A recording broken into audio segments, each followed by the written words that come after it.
Hey, the PMP exam is one of the most difficult tests for professionals, and we've heard this from everyone. But not to worry, you have a coach who eats the PMBOK for lunch. Here he is to set the record straight for you, your friend Phil. Hello everyone, how you doing today? Welcome to Project Management Night School. This is where we talk about project management basics. We don't get too deep. We don't stay at the surface either. We just do a good job of breaking down project management into plain terms. Now this evening there'll be a series of videos. It'll probably be about 5 different videos. At the end of each one, go back to the home page, the Praizion channel on YouTube, and look for the next series of videos. As I said, I call this Project Management Night School, and it's part of my Project Management Basics series. There are lots of project managers worldwide who are not necessarily looking to become project management professionals, but who would like to know a little bit more about this book called the PMBOK Guide and what exactly project management is in plain terms. So whether you're watching this many moons in the future, based on the 6th, 7th, 8th, 9th, or 10th edition of the PMBOK Guide, this stuff is still going to be relevant because it's based on principles that have been around for a very long time. So in this first video tonight, we'll be talking about initiating the project. Because if you've been watching my videos on PMP or project management basics, you see that I've already covered the basics, the definitions of projects, programs, portfolios, operations. All that stuff is on YouTube, and you can watch those for free. So go to the Praizion channel and look for the Project Management Basics playlist, all right? So if you're getting ready for the PMP exam, you might find this rather refreshing and confirming that you really understand the true essence of these core processes of initiating. So I'll show you in a pragmatic fashion what exactly happens every step of the way in project management as we view it from the lens of the PMBOK Guide, okay? It's going to be very organic. We're not going to get into la-la land of, oh, the PMP exam. No, I'm not going to do all that stuff tonight, okay? There are other videos for that, but this is really pragmatic project management, okay? So why don't we start off by having a little recap of some of the things I talked about way back when. One of the things I talked about in the very beginning of the series was the fact that the Project Management Institute, the PMI, is the leading global association for the project management profession. Like it or not, that's who they are. If you haven't been to their website, I want to encourage you to go to pmi.org. Take a look at the website and see what options are available for you. Some people say, Phil, I don't want to go into PMP. I just want to know how to do my job better as a project manager. You can still find relevant information and content, white papers, and many other documents that will help you as a project manager. Now, as you can see behind me, I have a website that I'm very fond of. I think they did a brilliant job of cataloging various techniques and documents used in project management. I'm talking about the CDC, Center for Disease Control and Prevention. I remember going to train a shipping company and they were horrified to see a health-related website. I said, don't get all excited. This is straight up project management. This is as straight up as it gets. It's straight ahead project management that can be tailored to any industry. So don't lose sight of the fact that all this stuff I'm showing you behind is relevant, extremely relevant to project managers, okay? So what I'm going to show you, again, is based on the PMBOK Guide, is based on PMI's website that has a lot of white papers that go into further dialogue about many of these things I'll be showing you, okay? For those of you just joining, I am going to be having a series of videos to explain the various components. Okay, so let's get started. I'm going to share with you right away a document that many people use to start off their project. So take a look at the screen here. If you go to that website, it's tiny.cc/Sigma PMO. If you go to the website, you realize that they have a wide array of documents, a wide array of, if you will, templates. The first one that I want to bring out to discuss is this one right here, known as the business case. And they've got the business case and they've got business case light. Go to that website. I'm going to chat in the link for you for the sake of those who may not have ever gone here before. I'm going to type this in for you so that you'll go there and get these templates and you'll be able to follow along as I open them up. Okay?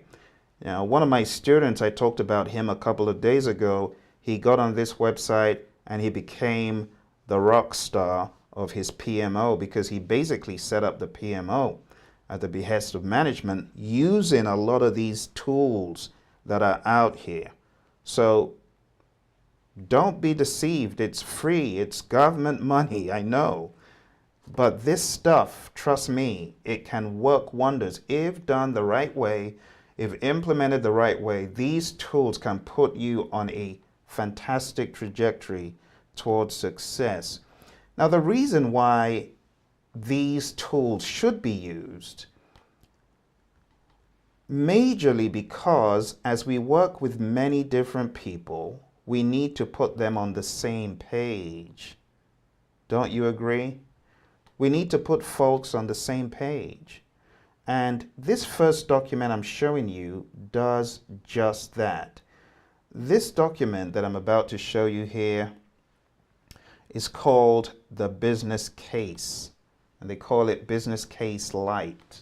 I just dragged it across for you to take a look at. And when you download it, of course, you can take out the CDC logo if you will. You could do whatever you like with it. You can customize it. But why do we use a business case?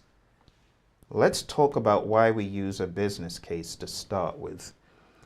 The business case on any project comes before the authorization of the project. So before you are given the final command to go forth as a project manager and start a project, this document comes up. And this document could actually shut down the ability to run a project, because the business case at the end of the day is a sort of feasibility study economically.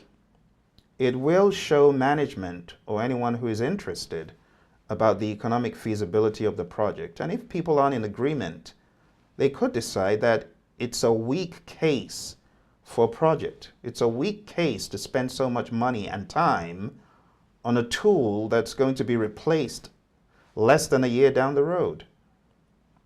So the business case should make a compelling case for the project, economically, business-wise, and everywhere around. And if it doesn't, that could be an opportunity to shut down a project. So what you have here is what they have termed business case light. So it's not too heavy, it's not that big a document, and as you can read here on the very first page, the purpose of this document is to provide people reading it with an understanding of what the project is meant to do. They go through the format of the document, what is in it and how it is documented, and they give you some recommendations to follow. So a lot of this stuff has been done for you already. All you need to do is fill in the blanks. The general investment information is captured in this document. The project description, the project to be description. What is the business impact at a high level? Now, as you consider the case behind the project, there should be some alternatives. Some people say provide at least 3 alternatives. So there is some sort of alternatives analysis going on in the background with options A, B, C. In this case, they've got 4 alternatives, which is quite good. And based on management's review, they could choose one alternative over another due to various reasons. So this document is really a facilitator of decisions from on high, if you get what I mean. Financial considerations in 7.1, a preliminary strategy or plan, and a preliminary WBS in extreme cases where people working on the business case can actually do that. But that's quite rare. Most business cases stop above 7.3. So the question then becomes, how do you in your organization go about this? You can see here we have the general investment information, the business sponsor, name of the organization, basic information that could eventually make its way into the project charter.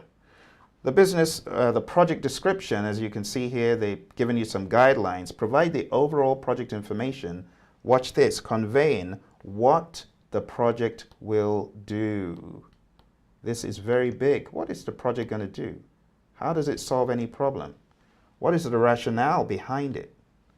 What about the impact to the business? Oh, it will save XYZ amount of money, or it will bring in XYZ opportunities. Whatever that picture looks like, the high-level business impact needs to be discussed. It says, describe plans for addressing ongoing operations. So is it going to facilitate operations? Is it going to make you quicker, cheaper, faster to market? Future growth. How does this impact growth of the company? It says, consider not only the requirements for additional hardware, software, building materials, and space, but also where financial funding for these things will come from. Additional resource requirements, staffing, training, and other expenditures should also be considered. So this is a very thorough breakdown as to what is involved, what are the alternatives, and why should we even bother. As you can see, the alternative analysis here that they have carried out. They've shown you the years coming, the cost of the alternatives, the cost savings, which of course is blank at the moment. Cost avoidance should also be considered, and any stakeholder benefits. Sometimes you might even go as far as thinking about intangibles. In a lot of projects, people only consider what is tangible, but it's very important that the project manager guides management to thinking about those intangibles that are not completely visible to them at the level they are, or program manager, or portfolio manager, whoever is behind or spearheading the endeavor, whoever is the champion for the endeavor, should be able to communicate these things across.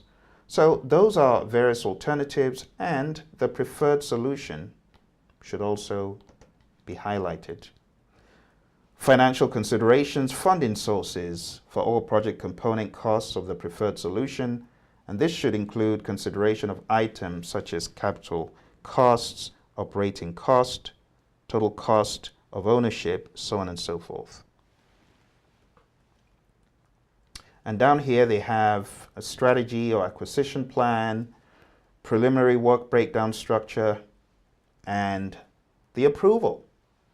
So at the end of it all, after it's been reviewed, you got the signature there, signature of whoever is reviewing the document. They print their names, and this gives very, very solid process and procedure.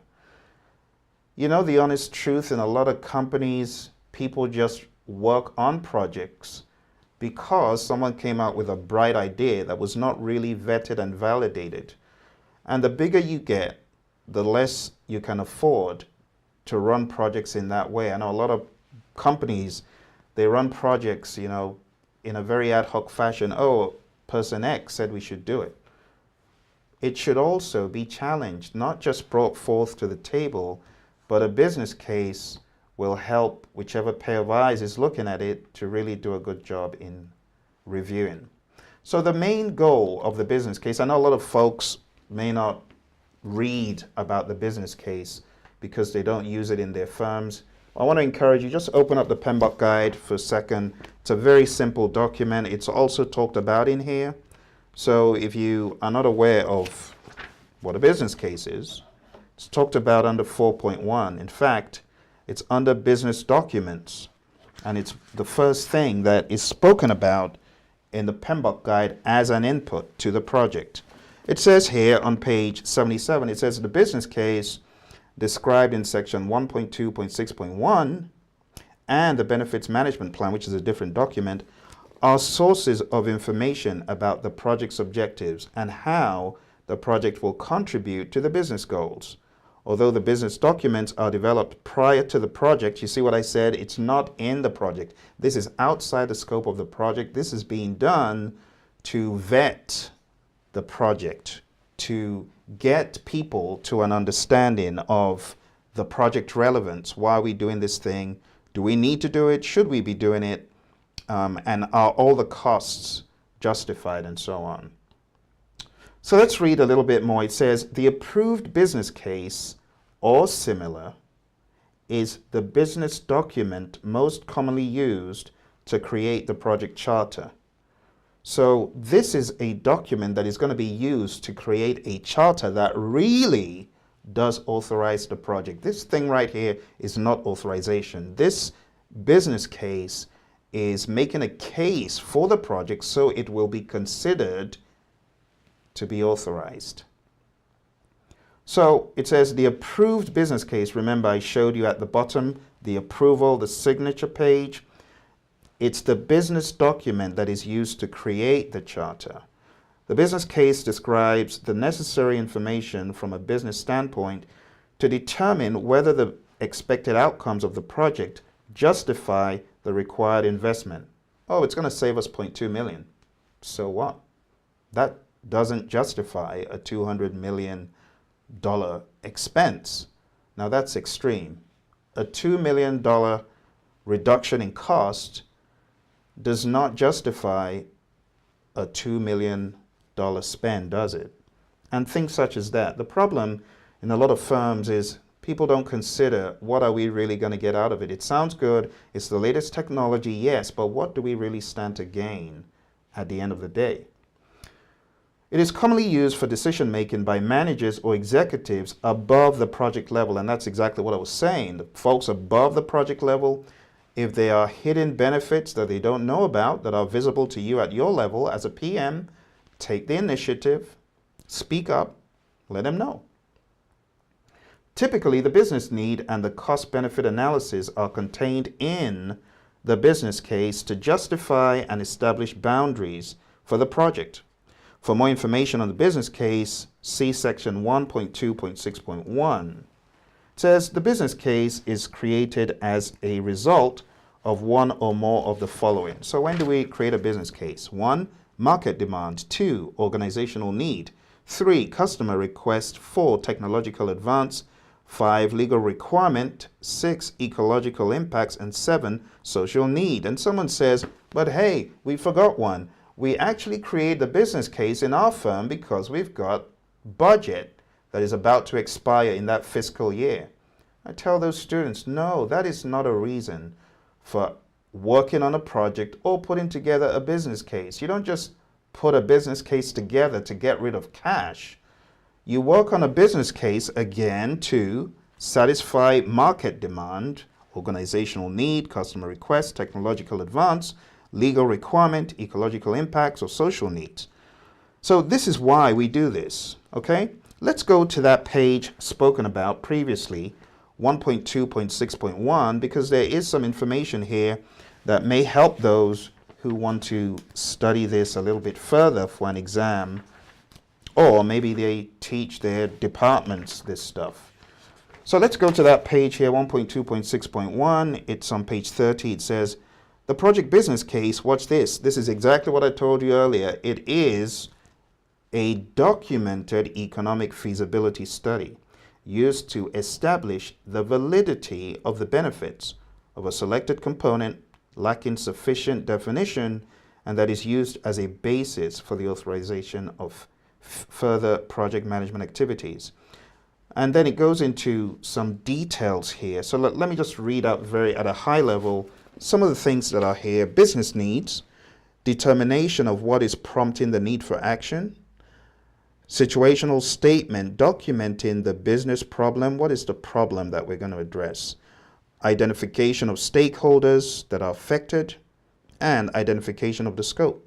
And then the analysis of the situation, identification of the organizational strategies, goals, and objectives, identification of the root cause of the problem, gap analysis of capabilities needed for the project versus existing capabilities. In other words, what do we really need to get this project on the road if we do it? Identification of known risks, identification of CSFs, critical success factors, and identification of decision criteria by which the various courses of action may be assessed. And it goes into a lot more information, but I would advise you, if you really want to know more, page 30 and 31 will really help you. So, contrary to what a lot of folks think about the project charter being the number one thing you do, it is actually the first thing you do on the project within initiating, right? Because within initiating, the project charter is developed, then you identify stakeholders. So within the confines of the project, you could argue, yes, the project charter is within the confines, but outside of the project is the business case, and that should come first. And that is why I started with the business case. So you can download the business case lite, or you can download the much more robust version of the business case, or you could tailor the business case to your needs. So don't get hung up on the format, of the business case I just showed you. What you should do is find out in your firm, kind of touch base with people. Is there any other document that does this? And try and whittle it down, make it functional, concise. Don't give people too much to do, or they will not use the document. In fact, whenever I go into companies to train Project Management 101 or vanilla flavored project management or pragmatic project management, one of the things I do is I ask them, what do you have currently?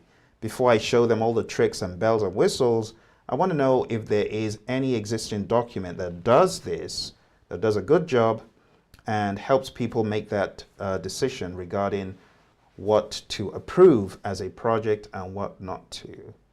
All right, so we've come to the end of the very first video that I have for today. Again, the main purpose was to illustrate the business case, which is a precursor to getting into the actual authorization of the project. Now, before I go, I want to show you something that's coming down the pike. This might be of interest to you. So I work with various project managers in putting together ideas, and one of the ideas I put together here that I'm about to show you is a project scenario. I think it's appropriate that we talk about the scenario before we go into additional videos, because in the next few videos that I'll be showing you, I will be speaking predominantly about this scenario. Okay, so think about a project that has been authorized to create a backpack. I'm going to read some of it really quick here, just so you get the idea of where we're going with this. So, project scenario: design, produce, and transform various easy day hikes to multi-day treks, travel, and versatile backpacks. So we want a backpack that is versatile, that can be changed in a blink from one thing to another, and can be used to store a lot of stuff. And it reads the whole scenario. TPC Backpacks has been the top-selling school backpack across the US for their design that matches new generation travel style, so on and so forth. But as a result of the tourism business booming, there has become an interest in this company to develop a backpack. And all the specs are here. It says the loaded backpack should weigh less than 25% of the person, an average person, or less than 20 kg. And it goes into all the details. So we've got a project here. We've got something to put together. We've got a business case in some respects. We've got our marching orders. And in the next video, I'm going to be showing you how the team that I work with, project managers who are PMP certified, have put together some documentation to underscore what exactly happens on a project. I also have a movie. Those of you who are part of the course, you might have seen tidbits of the movie called The Time Machine Project. So those of you who train and teach, if you want that DVD, you can find that on Amazon, but it underscores every step of the way the principles of project management in a movie. So you might find that DVD interesting, and it might be helpful if you train other people in project management. You may find this something useful to use.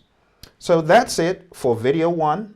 Okay, we're going to shut this down now, and there's going to be another stream within the next 10 minutes. And in that stream, I'm going to be covering the basics. Remember, this is the basics. I'm not going to get crazy tonight. I'm not going to do anything crazy like going into the dregs of ITTOs. Those of you on the journey, this is really just to get you to have a solid understanding from a pragmatic standpoint. If you take a look at one of the videos I shared just before this, it's from one of my bosses, Mary, and she shared cost management from a pragmatic standpoint, which could also help other people who are PMPs to know how you use this in the real world. You know, it's one thing to get certified. It's another thing to think and apply it in the real world as part of your routine. All right. So in the next video, like I said, I will be covering developing the charter. Thank you very much for your audience. Take a look on the channel. You'll find that link. It's not up there right now, but within the next 10 minutes, 15 minutes, you'll see a link advertising the next set of videos. And this video is going to be found under the project management basics. Now remember, I said there are 77 episodes. I really meant it. I wasn't joking. Seriously, there are 77 episodes. And I would advise you to hit subscribe, stay subscribed to the channel, because over the next number of months, we are going to be having these series of videos that go into what exactly these documents mean from a pragmatic standpoint. All right. So I'll see you in the next video. Take care and bye for now.